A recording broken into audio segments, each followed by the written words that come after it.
nifas.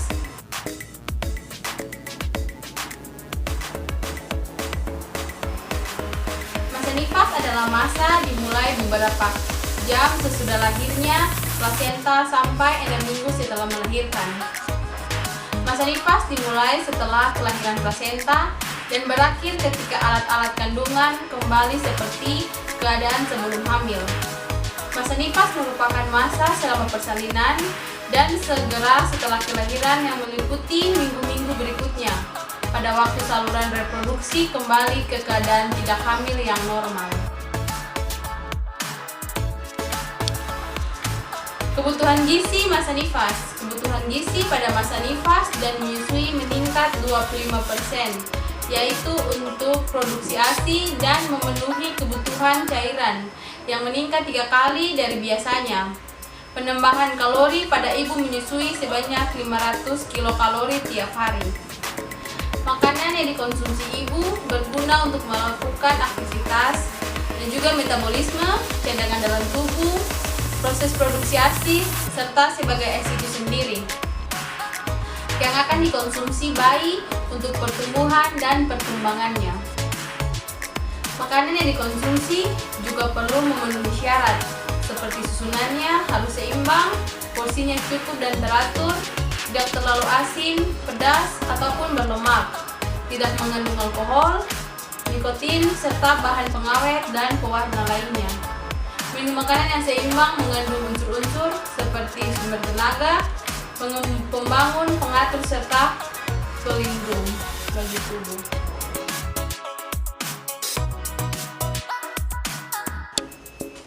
Zat gizi yang diperlukan pada masa nifas. Yang pertama itu sumber tenaga atau energi. Sumber energi untuk pembakaran tubuh, pembentukan jaringan baru, menghemat protein. Zat gizi seimbang juga sebagai sumber karbohidrat, dan juga kita bisa mendapatkan sumber energi dari sagu, jagung, tepung terigu, dan ubi.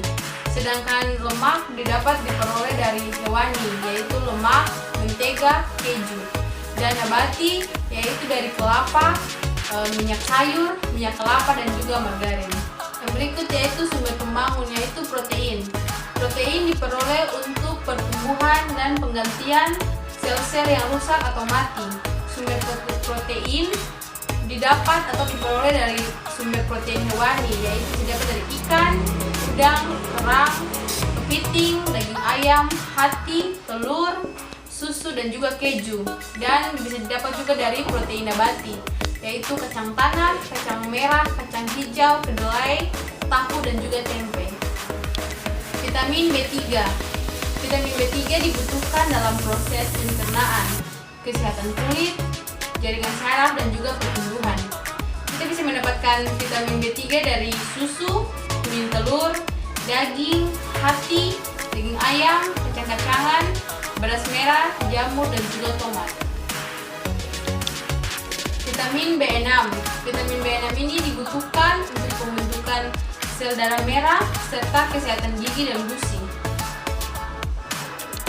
Ya, kita bisa mendapatkan vitamin B6 dari gandum, jagung, hati, dan juga daging. Yang berikut yaitu vitamin B12. Vitamin B12 dibutuhkan untuk pembentukan sel darah merah dan kesehatan jaringan syaraf.